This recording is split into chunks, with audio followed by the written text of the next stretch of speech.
الحمد لله وكفى وسلام على عباده الذين اصطفى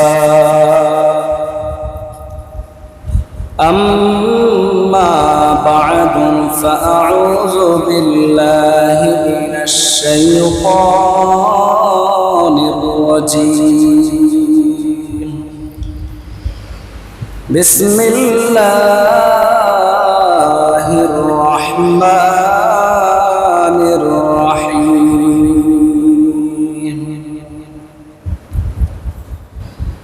إن الله لا يظلم الناس ولكن الناس أنفسهم يظلمون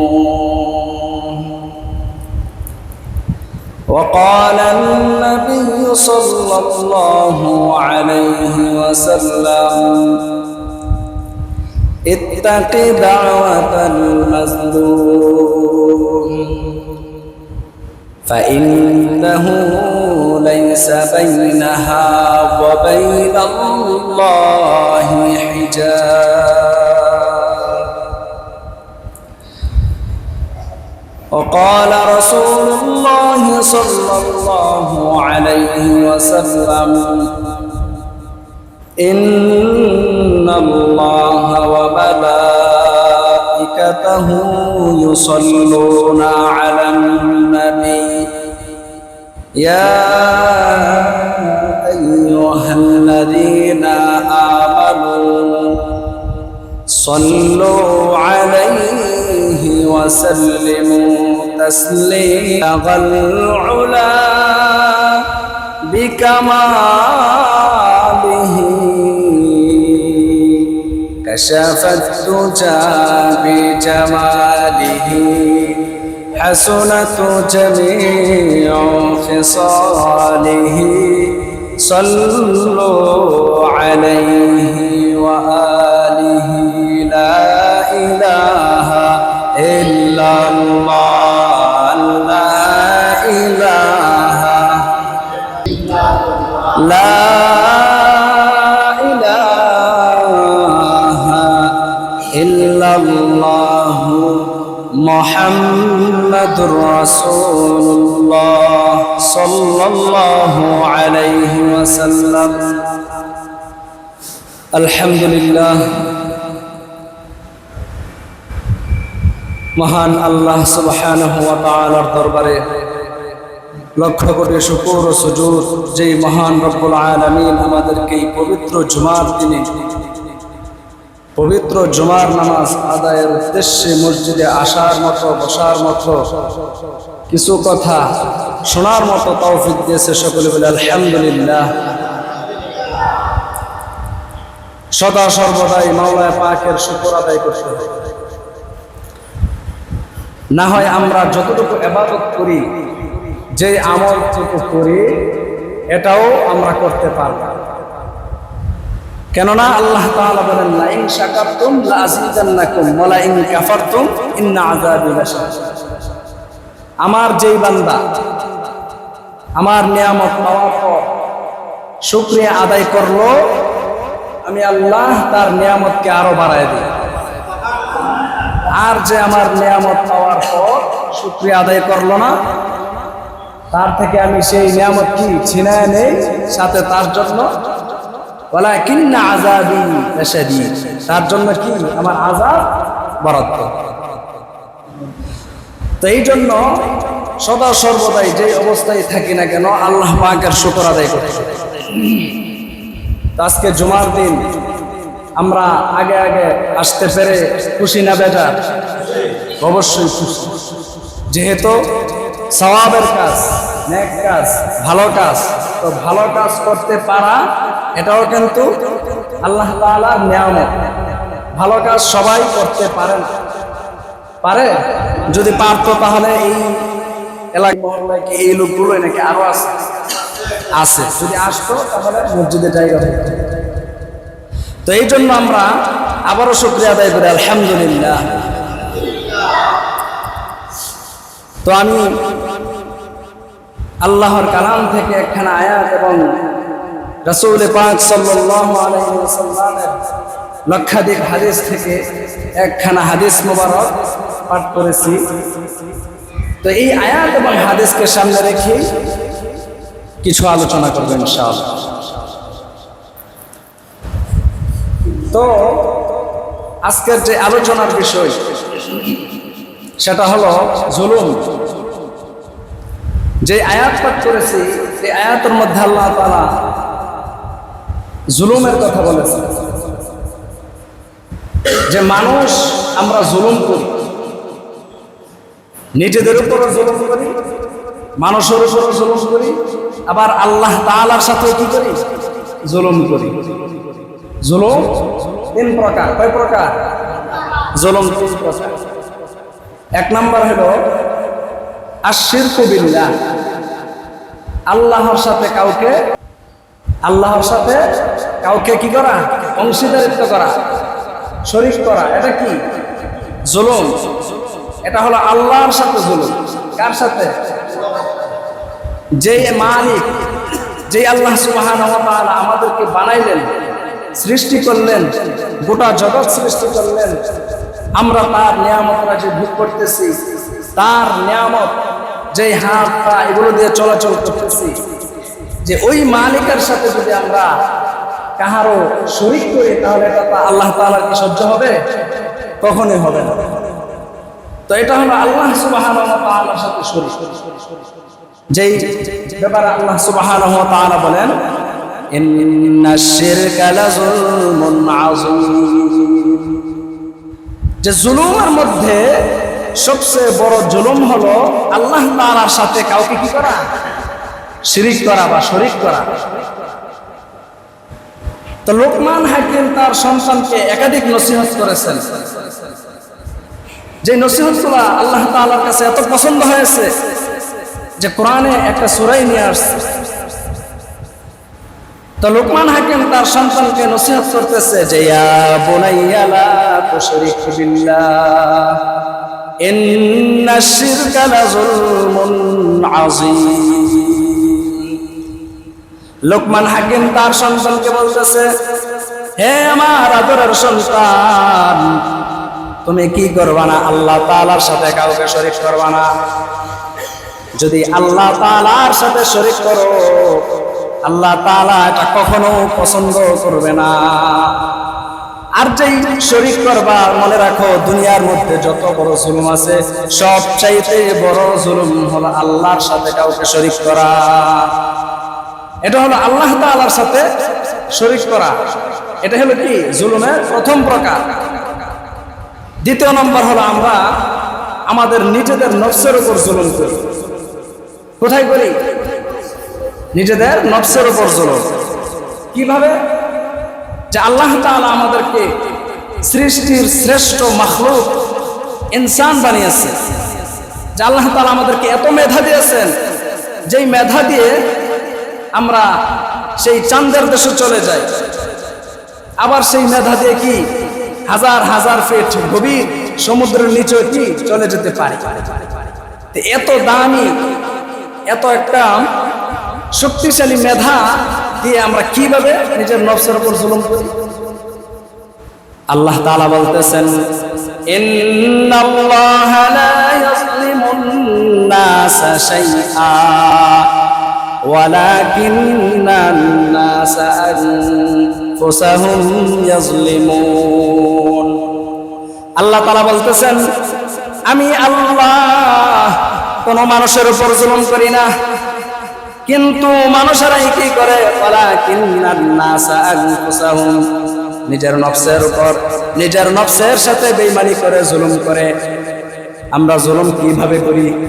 আল্লাহর দেওয়া বিধান, আল্লাহর দেওয়া সেই আমানত, আল্লাহর দেওয়া ফরজ বিধান, আল্লাহর দেওয়া সেই ওয়াজিব বিধান, আমার নবীর দেওয়া সুন্নাত, সেগুলোকে আমরা লঙ্ঘন করি, মানি না। এগুলোই হলো সবচেয়ে বড় নিজের নফসের প্রতি জুলুম। আল্লাহ তাআলা আমাদেরকে কি করেছেন? সৃষ্টি করেছেন আল্লাহর ইবাদতের জন্য। আল্লাহ বলেন, ওয়া মা খালাকাতুল জিন্না ওয়াল ইনসা ইল্লা লিয়াবুদুন। আল্লাহ বলেন আমি মানুষ এবং জিন জাতিকে বানাইলাম শুধুমাত্র কেবলমাত্র আমি আল্লাহর ইবাদতের জন্য। এখন আমি আপনি মুসলমান হইলাম, আল্লাহর বান্দা দাবি করলাম, ইমানদার মুমিন মুসলমান দাবি করলাম, কিন্তু আমরা এক ওয়াক্ত নামাজ পড়লাম না, একটা রোজা রাখলাম না, হজ ফরজ হওয়ার পর আমরা হজ আদায় করলাম না, যাকাতের টাকা আসার পর আমরা যাকাত দেই না। তাহলে আমরা কি করলাম? যেহেতু আল্লাহর বিধান লঙ্ঘন করলাম, এটাই হলো আল্লাহ তাআলা যে আমাদেরকে যেই আকল দিয়েছেন, আকল দেওয়ার পরেও এত বুদ্ধি আর এত চিন্তা শক্তি দেওয়ার পর আল্লাহর বিধান আমরা কি করলাম? লঙ্ঘন করলাম। যেহেতু আল্লাহ তাআলা এগুলো আমাদের উপর ফরজ করে দিয়েছেন, এই দায়িত্ব আমরা পালন না করার কারণে কি করলাম? আমরা নিজেদের উপর নিজেরা জুলুম করলাম। এই জন্য আল্লাহ তাআলা বলতেছেন তোমাদেরকে আমি সৃষ্টি করলাম, তোমরা কি করবে না? কখনো আমি আল্লাহর সাথে কি করবে না? জুলুম করবে না, নিজেদের নফসের উপর জুলুম করবে না। 3 নাম্বার জুলুমের প্রকার হইল আমরা মানুষ হইয়া মানুষের সাথে জুলুম করি কিনা? যার ক্ষমতা আছে, যার ক্ষমতা নাই, তারপর আমরা কি করি? আমাদের ক্ষমতা প্রয়োগ করি, ঠিক কিনা? চলাফেরার ক্ষেত্রে যে স্টাফে থাকি না কেন, যে সেক্টরে থাকি না কেন, আমরা আমাদের চেয়ে নিচু পর্যায়ে যে লোক আছে আমরা তার সাথে খারাপ ব্যবহার করি, অন্যায়ভাবে গালমন্দ দেই। চলাফেরার সময় রাস্তা দিয়ে চলতেছে, এক জায়গায় যাওয়ার কথা, রিক্সাওয়ালাকে ডাক দিলাম, খালি যাইবানি। রিক্সাওয়ালা আপনাকে মামা বলবো যে স্যার উঠেন, আমরা যাব, উঠেন। ওঠার পরে কি করলাম? রিক্সাওয়ালা যখন আমাদেরকে নামায় দেয় তখন আমরা কি করি? তার ভাড়া অর্ধেক দেয়, আমাদের কাছে ভাড়া চায়, তখন আমরা কি করি? থাপ্পড় মারে কিনা? আছে কিনা? মুসলমানের সন্তান এমন আছে কিনা? থাপ্পড় মাইরা আবার বলে যে আমাকে চিনোস, আছে কিনা? থাপ্পড় মারে আবার বলে আমাকে চিনোস কিনা? অথচ আল্লাহ তাআলা বলেন আমি যাদেরকে ক্ষমতা দেই, আমি যাদেরকে রাজত্ব দিলাম অথবা রাজত্ব দেব, আল্লাহ তাআলা কোরআনের ভিতরে বলতেছেন আল্লাযীনা ইম্মাক্কান্নাহুম ফিল আরদি আকামুস সালাহ ওয়া আতাউজ যাকাতা ওয়া আমারু বিল মা'রুফ ওয়া নাহাউ আনিল মুনকার। আল্লাহ তাআলা বলতেছেন আমি যাদেরকে দুনিয়ার জমিনে ক্ষমতা দিলাম, রাজত্ব দিলাম, তোমাদের দায়িত্ব হলো তোমরা জমিনের উপরে কি করবা? আকামুস সালাহ, আমার বিধান নামাজকে কায়েম করবা, ওয়া আতাউজ যাকাত, যাকাতের বিধান কায়েম করবা, ওয়া আমারু বিল মা'রুফ, আমি যাদেরকে ক্ষমতা দিলাম তোমরা কি করবা? সমাজের মধ্যে কি করবা? ন্যায় প্রতিষ্ঠা করবা, সৎ কাজের আদেশ করবা, ওয়া নাহাউ আনিল মুনকার, এবং গৃহীত কাজ, মন্দ কাজ হতে কি করবা? তোমরা নিষেধ করবা। আমি যাদেরকে ক্ষমতা দিলাম তোমরা এই বিধানগুলো প্রতিষ্ঠা করবে। অথচ আজকে দেশের দিকে তাকায় দেখেন, সমাজের দিকে তাকায় দেখেন, যারা আছে উপর পর্যায়ের নেতা ক্ষমতাধর, তারা কি আজকে এই কাজগুলো করতেছে কিনা? বরঞ্চ করেই না।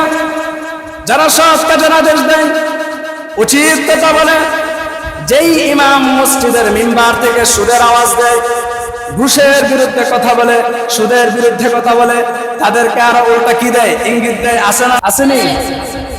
থাকলে এখন বলেন এটা হলো সমাজের যে রাষ্ট্রের যে দায়িত্ব, যার কাছে এটা হলো তার দায়িত্ব যে নামাজ প্রতিষ্ঠা করবে, যাকাতের বিধান চালু করবে। অথচ তারা তো করেই না। যেই সমস্ত ইমাম, যেই সমস্ত খতিবেরা এই সমস্ত কথা বলে, ন্যায়ের কথা বলে, সুদের বিপক্ষে কথা বলে, উচিত কথা বলে, তাদের বিরুদ্ধে আরো কি করে? আঙ্গুল তুলে কিনা? বহু জায়গা আছে যে সুদের বিরুদ্ধে কথা বলার কারণে ইমামের চাকরি চলে যায়। বহু জায়গা আছে যে ইমামকে ইঙ্গিত দেয় যে আপনি সুদের বিরুদ্ধে কথা বলবেন না, শুধু জান্নাত জাহান্নামের আলোচনা করেন, কারণ আমরা সুদের সাথে জড়িত। আপনি খান না, এটা ঠিক আছে, আমরা খাই, আমাদের বিপক্ষে কোনো কথা বলবেন না। সমাজে এমন বহু জায়গা আছে। এই জন্য ভাইয়েরা আমার, আমি যেটা বলতেছিলাম, যে ইমামকে বাধা দেওয়া, হক কথা বলার কারণে এটা ইমামের উপর জুলুম, অন্যায়।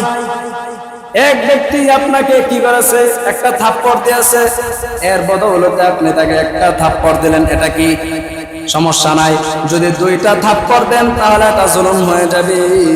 আজকে আমরা মুসলমান হইয়া মুসলমানের উপর জুলুম করতেছি, অথচ আল্লাহর নবী, বিশ্ব নবী রাহমাতুল লিল আলামিন, নবী রহমত জনাবে মুহাম্মদুর রাসূলুল্লাহ সাল্লাল্লাহু আলাইহি ওয়াসাল্লাম শুধু মানুষের প্রতি জুলুম করেন নাই, বিষয়টা এরকম না। পশু পাখি জীব জন্তুর প্রতি পর্যন্ত উনি জুলুম করেন নাই, অন্যায় করেন নাই। একদিন আল্লাহ নবী দেখতে পেলেন একজন সাহাবী, তার হাতের মধ্যে কি পাখির কতগুলো ছানা নিয়ে তিনি ঘুরতেছেন। তখন আল্লাহ নবী ডাক দিলেন যে তোমার হাতের মধ্যে যে পাখির ছানাগুলো, সেই পাখিটা উপরে ঘুরতেছে আর চিৎকার করতেছে, তুমি কিন্তু এই কাজটা ঠিক করতেছো না, সুতরাং পাখির ছানাগুলোকে তোমার হাত থেকে ছেড়ে দাও। আল্লাহ নবী এমন ভাবে পশু পাখির প্রতিও জুলুম করেন নাই, ইনসাফ করেছেন। একদিন দেখতে পেলেন এক সাহাবী একটা উটনিকে কি করতেছেন, চড়াইতেছেন মালামাল বহন করার জন্য। কিন্তু উটের দিকে তাকাইয়া দেখতে পেলেন যে উট শুকিয়ে যাচ্ছে, ক্ষুধার্ত অবস্থায় উট, তাকে দিয়ে মালামাল বহন করাইতেছেন। আল্লাহর নবী কি করলেন, ডাক দিলেন, সাহাবীকে ডাক দিয়ে বললেন, এই উটের মালিক তুমি? জিজ্ঞাসা করার পর সাহাবী বললেন, জি আমি এই উটের মালিক। আল্লাহর নবী পুনরায় জিজ্ঞাসা করলেন, এই উটকে তুমি কি খাবার দাও নাই? পরে সাহাবী উত্তর দিলেন, না আমি খাবার দেই নাই। তখন তৎক্ষণাৎ তাকে আদেশ দিলেন, যাও তুমি এখনই খাবার দাও। তাকে দিয়ে যে বহন করতেছো মালামাল, তার কষ্ট হচ্ছে আমি দেখে বুঝতে পারছি। এইভাবে আল্লাহ নবী সাল্লাল্লাহু আলাইহি ওয়াসাল্লাম শুধু মানুষ নয়, পশু পাখির প্রতি পর্যন্ত তিনি কি করেছেন, ইনসাফ করেছেন, জুলুম করেন নাই, অন্যায় করেন নাই।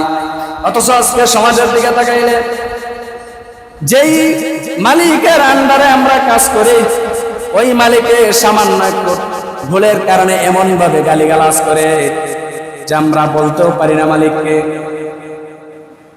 মালিককে বললে কারণ চাকরি থাকবে না, কিন্তু মনের ভিতরে হাজারো দুঃখ বেদনা নিয়ে আমরা সহ্য করে থাকি। কিন্তু এটা কিন্তু ঠিক না, এটা কিন্তু ঠিক না। কারণ মানুষ হয়ে মানুষের প্রতি দয়া আর রহম করার কথা আল্লাহ তাআলা বলতেছেন, ইন্নাল্লাহা ইয়া'মুরু বিল আদলি ওয়াল ইহসান ওয়া ইতা'i যিল কুরবা ওয়া ইয়ানহা আনিল ফাহশা'i ওয়াল মুনকার। আল্লাহ সুবহানাহু ওয়া তাআলা বলতেছেন সূরা নাহলের 90 নম্বর আয়াতের মধ্যে 3টা আদেশ আর 3টা নিষেধ করেছেন। এর মধ্যে যে প্রথম আদেশ ছিল সেটা হলো, তোমরা মানুষ, ঠিক আছে, মানুষ হইয়া মানুষের প্রতি কি করো, ইনসাফ কায়েম করো, আদল নেই বিচার করো। যে যতটুকু পাওয়ার যোগ্য তাকে ততটুকুই দাও, তার চেয়ে বেশি দিও না। যদি মারার ইচ্ছা হয় যতটুকু দরকার ততটুকুই করো, কিন্তু এর চেয়ে বেশি করিও না। যদি বেশি করো তাহলে কি হবে, এটা জুলুম হয়ে যাবে। আল্লাহ নবীর সাহাবী হযরত আব্দুল্লাহ ইবনে আব্বাস রাদিয়াল্লাহু তাআলা আনহু থেকে বর্ণিত একটি ঘটনা আপনাদেরকে শোনাই। আল্লাহর নবীর সাহাবী হযরত আব্দুল্লাহ ইবনে আব্বাস একটি ঘটনা বর্ণনা করেন যে একজন বাদশা ছিল, একজন সম্রাট ছিল। সে দিনের বেলায় কি করেছে, এক জঙ্গলের ভিতরে শিকার করার জন্য বের হয়েছে। বের হওয়ার পর যখন সন্ধ্যা হয়ে গেছে, ওই জঙ্গলের কিনারায় একটি কাঠুরিয়ার বাড়ি ছিল, গরিব লোকের বাড়ি।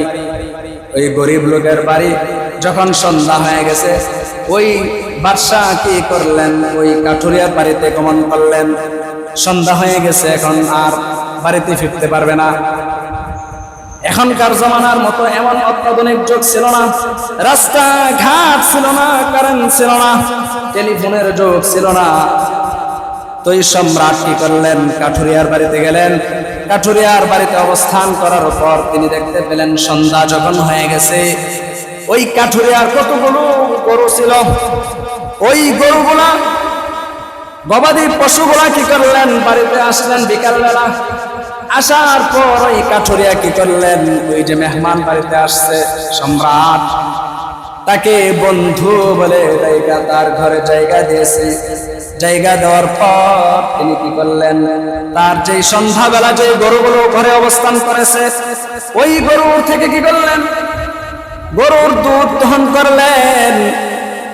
দহন করার পর ওই সম্রাট বাদশা দেখতে পেলেন যে কাঠুরিয়ার যে গরু, এই গরু তো কোনো সাধারণ গরু নয়, যেই দুধ দহন করতেছে প্রায় 20 থেকে 30 গরুর দুধ ওই কাঠুরিয়ার গরু কি দিতেছে, যে এক গরু 20 থেকে 25 গরুর দুধ সম পরিমাণ গরু এক গরুই দিতেছে।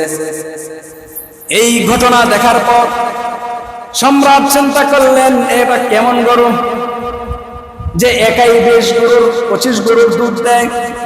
তখন চিন্তা করলেন যে আমার রাজ্যের ভিতরে এত প্রজা আছে, এত গরু আছে, যে আমি লালন পালন করি, গবাদি পশু আছে, এই গরুগুলো তো এত দুধ দেয় না। তার মাথার মধ্যে চিন্তা আসলো যে আমি যেইভাবে হোক এই গরুটাকে কি করব, নিয়ে যাব।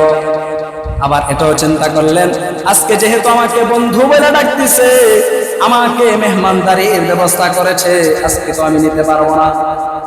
সুতরাং রাত্রি যাপন করার পর সকালবেলা সম্রাট তার রাজ্যে চলে গেছে। আবার কিছুদিন পরে আসলেন জঙ্গলের ভিতরে শিকার করার জন্য। শিকার শেষে সন্ধ্যা বেলায় আবার কাঠুরিয়ার বাড়িতে গেলেন, কিন্তু আজকে গেছে অন্য চিন্তায়, যে আজকে তার বাড়িতে মেহমান হবে না, আজকে তার গরুটা নিয়ে যাওয়ার জন্য আসছে। কি করার জন্য? ওই গরুটাকে কাঠুরিয়ার কাছ থেকে নিয়ে যাওয়ার জন্য এসেছি। কিন্তু সম্রাটের চিন্তা কি এই গরুটাকে নিয়ে যাবে? এই চিন্তা করে আসার পর যখন সন্ধ্যা হলো, কাঠুরিয়া কি করলো, তাকে বন্ধু বলে ডাইকা তার করে অবস্থান করার জন্য কি করলেন, আহ্বান করলেন। আর সাথে সাথে কি করলেন, বালতি নিয়ে তার পশু থেকে দুধ দহনের জন্য কি করলেন, তিনি প্রস্তুতি নিলেন। যখন প্রস্তুতি নিলেন, সম্রাট দেখতে পেলেন যে গরু দুধ দহন করার ফলে 20 থেকে 25টা গরুর সমপরিমাণ দুধ দেয়, সেই গরু তো আজকে 1 লিটার দুধ পর্যন্ত দিতেছে না। তখন সম্রাট ওই কাঠুরিয়াকে বন্ধু বলে ডাক দেয়া বলতেছে, কি অবস্থা, কি কেমনে কি হইল? এটা কি সেই গরু না যেই গরু থেকে ওই দিন 20 থেকে 30 লিটার দুধ দহন করেছিলাম? তখন এই কাঠুরিয়া বলতেছে, দুধ না দেওয়ার কারণ আমার মনে হয় আমার যেই রাজ্যের যেই রাজা আছে, সম্রাট আছে, উনি মনে হয় কারো সাথে জুলুম করতেছে, কারো সাথে অন্যায় করতেছে, কারো সাথে জুলুম করতেছে, বেইনসাফি করতেছে। তখন ওই সম্রাট বুঝে ফেললো যে আমি যেই নিয়ত করেছি গরু নিয়ে যাওয়ার জন্য, মনে হয় এই কারণে। তখন সম্রাট কি করলেন, তার রাজ্যে ফিরে গেলেন, গিয়ে রাতের বেলা আল্লাহর কাছে তওবা করলেন, রব্বানা যালামনা আনফুসানা ওয়া ইল্লাম তাগফির লানা ওয়া তারহামনা লানাকুনান্না মিনাল খাসিরিন। আমরা যেই মুনাজাত প্রত্যেক নামাজের পরে, রব্বানা যালামনা আনফুসানা, হে আমার রব, হে আমার মালিক আল্লাহ, আমি কি করলাম, নিজের নফসের উপর জুলুম করলাম। ওয়া ইল্লাম তাগফির লানা, আপনি আমাদেরকে ক্ষমা করে দেন, মাফ করে দেন। ওয়া তারহামনা, আপনি আমাদের প্রতি কি করুন, রহম করুন। লানাকুনান্না মিনাল খাসিরিন। সম্রাট এইভাবে আল্লাহর কাছে দোয়া করতে লাগলো, আর ক্ষমা চাইতে লাগলো, মাফ চাইতে লাগলো। আল্লাহ, আমি কি করলাম, নিজের নফসের উপর জুলুম করলাম, আমার প্রজাদের উপর জুলুম করলাম। আমি তো জুলুম করি নাই, তবে করার ইচ্ছা করেছিলাম, কারণ আমার প্রজার কাছ থেকে, ওই কাঠুরিয়ার কাছ থেকে আমি গরু আনার জন্য, মনে আছে যে গরু আনার জন্য গমন করেছিলাম, কিন্তু গরু নিয়ে আসি নাই। এই গরু আনার জন্য শুধু চিন্তা ভাবনা করেছিলাম, এই জন্য তুমি তার গরু থেকে সেই দুধ দেওয়া বন্ধ করে দিয়েছো। তখন আল্লাহর কাছে ক্ষমা চাইল, মাফ চাইল আল্লাহ। কারো পথে জুলুম করা, অন্যায় করা তোমার কাছে এত পছন্দনীয় আমি জানতাম না। আমি আজকে তওবা করলাম, তোমার কাছে মাফ চাইলাম, ক্ষমা চাইলাম। আর কোনোদিন এমন অত্যাচার, এমন জুলুম কারো প্রতি, কারো পশুর প্রতি করব না। এইভাবে আল্লাহর কাছে তওবা করার পরে কিছুদিন যখন পার হয়ে গেল, তখন আবার ওই কাঠুরিয়ার দরবারে গেল। বাদশা যে তওবা করেছেন, আবার তিনি ওখানে চলে গেছেন যে আমি যে তওবা করলাম, দেখি তার গরু আগের জায়গায় ফেরত গেছে কিনা। তখন আবার কাঠুরিয়ার দরবারে গেল, ইয়া জিজ্ঞাসা করলো যে তোমার গরুর কি অবস্থা, এখন কি গরু দুধ দেয় কিনা। তখন কাঠুরিয়া বলল যে বন্ধু আগের মতো আবার কি দিতেছে, গরু দুধ দিতেছে। তখন সম্রাট বলল বন্ধু এটা কিভাবে হয়েছে। তখন কাঠুরিয়া উত্তর দিল, আমার মনে হয় আমার দেশের সম্রাট, আমার দেশের যেই রাজা রয়েছে, উনি মনে হয় আবার ইনসাফ শুরু করে দিয়েছে। আবার মনে হয় তিনি ন্যায় বিচার শুরু করেছেন। তখন সম্রাট লজ্জিত অবস্থায় কান্না মাখা ভরা কণ্ঠে তিনি তার ওই কাঠুরিয়াকে বলতে লাগলেন যে এই দেশের সম্রাট আমি নিজে। আমি আসছিলাম তোমার গরুটাকে দ্বিতীয়বার যখন তোমার বাড়িতে অবস্থান করেছিলাম, তখন আমি নিয়ত করেছিলাম আমি তোমার কাছ থেকে গরুটা নিয়ে যাব। কিন্তু আমি যখন আইসা দেখলাম তোমার গরুর দুধ শুকিয়ে গেছে। যেই জায়গায় 20 থেকে 25 গরুর দুধ দেয়, সেই জায়গা তোমার 1 লিটার দুধ তুমি বের করতে পারো নাই। এই অবস্থা দেখার পর আমি আবার আমার রাজ্যে চলে গেছিলাম। তুমি জানো না আল্লাহ তাআলা এই জুলুম আর অন্যায়কে এত পছন্দ করেন যে আমি তোমার সাথে জুলুম করি নাই, শুধুমাত্র জুলুমের নিয়ত করেছিলাম। এই জন্য আল্লাহ তাআলা তোমার দুধের দোহন একবারে শুকাই দিয়েছে।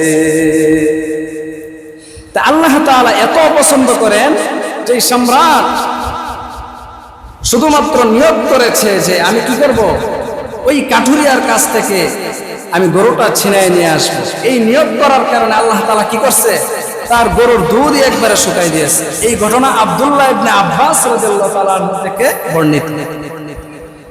তো যেটা বলতেছিলাম যে আমরা মানুষ হইয়া মানুষের প্রতি ইনসাফ করতে পারি না, মানুষ হইয়া মানুষের সাথে বেইনসাফি করি, জুলুম করি, এমন ভাবে আচার আচরণ করি মনে হয় সে মানুষই না। যদি একটু উপর পর্যায়ে থাকি, তাহলে যারা আমার থেকে একটু নিচু পর্যায়ে আছে তাদের সাথে কি করি, জুলুম করি, অন্যায় করি। বুখারী শরীফের 2448 নম্বর হাদিসের মধ্যে আছে, আল্লাহর নবী সাল্লাল্লাহু আলাইহি ওয়াসাল্লাম বর্ণনা করেন, বা'সা মুআযান ইলাল ইয়ামান ফাকালা an-নবী সাল্লাল্লাহু আলাইহি ওয়াসাল্লাম, আল্লাহর নবী বলেন যখন আমি কি করলাম, ইয়ামানে কোনো পর্দা থাকে না। মানে হাদিসের মধ্যে বুঝাইতেছেন যেই ব্যক্তি মাজলুম, যে অসহায়, আল্লাহর কাছে যখন চাই সরাসরি আল্লাহর দরবারে সেটা পৌঁছে যায়। সুতরাং হাদিস থেকে শিক্ষা হলো যেই ব্যক্তি গরিব আছে, অসহায় আছে, মাজলুম আছে, তার বদদুয়া কিন্তু লাগবে। যদি সে মুসলমান হয়, শুধু মুসলমান নয়, আল্লাহর নবী বলেন এটা তো মুসলমানকে আদেশ দিতেছেন, নবী আমার জানায় দেন যদি কোনো কাফের হয়, কোনো কাফেরের উপর জুলুম করা যাবে না, কারণ কাফেরের বদদুয়াও লাগতে পারে। আল্লাহর নবী সাল্লাল্লাহু আলাইহি ওয়াসাল্লাম এটাই উম্মতে মুসলিমাকে শিক্ষা দিয়েছেন যে তোমরা যে স্থানে আছো, যেই অবস্থায় আছো, সমস্ত জায়গা থেকে, সমস্ত সেক্টর থেকে তোমার নিম্নে যারা আছে তাদের সাথে তুমি কি করবা, ভালো ব্যবহার করবা, ইনসাফের সাথে কথা বলবা, কাহার উপর কি করবা না, কোনোদিন কোনো সময় জুলুম করবা না। এই জন্য ভাইয়েরা আমার, আল্লাহ তাআলা যে বললেন মানুষের প্রতিও জুলুম করবা না, নিজের নফসের প্রতিও জুলুম করবা না, আমি আল্লাহর সাথেও কি করবা না, জুলুম করবা না। আল্লাহর সাথে জুলুম কি? আল্লাহর সাথে কাউকে শরীক করা, যেটা প্রথমে বলেছিলাম। তারপরে নিজের নফসের সাথে জুলুম, মানুষ হয়ে মানুষের সাথে জুলুম করতে কি করেছেন? আল্লাহ ও তার রাসূল কি করেছেন? নিষেধ করেছেন। তো আল্লাহ তাআলা আমাদের সবাইকে নামাজি হওয়ার তৌফিক দান করুন। পাশাপাশি যে মানুষের প্রতি মানুষের দয়া মায়া বাড়ায় দেখ, সবাই বলি আমিন। কার প্রতি আমরা কি করব না? জুলুম করব না, বেইনসাফি করব না, অন্যায় করব না। আল্লাহ তাআলা আমাদের সবাইকে মুআজ ইবনে জাবালকে আমি কি করলাম? ইয়ামানের গভর্নর হিসেবে পাঠাইলাম। তখন নবী আলাইহিস সালাতু ওয়াস সালাম তার সাহাবী মুআজ ইবনে জাবালকে বলে দিলেন, হে মুআজ, فقال النبي صلى الله عليه وسلم, আল্লাহর নবী মুআজকে বলে দিতেছে, সাবধান, তুমি যাও তোমার রাজ্যে গিয়ে নামাজ প্রতিষ্ঠা করবে, যাকাতের বিধান চালু করবে, হজের বিধান চালু করবে, কিন্তু সাবধান, যদি কোনো গরিব মানুষ থাকে, যদি কোনো মাজলুম থাকে, ইত্তাকি দাওয়াতাল মাজলুম فإنه ليس بينها وبين الله حجاب। আল্লাহ নবী মুআজ ইবনে জাবালকে বলে দিলেন, কোন মাজলুমের সাথে যদি সাক্ষাৎ হয়, দেখা হয়, সাবধান, ওই মাজলুমের ফরিয়াদ থেকে তুমি কি থাকবে? বেঁচে থাকবে। কেননা মাজলুমের ফরিয়াদ আর আল্লাহর মাঝে কোনো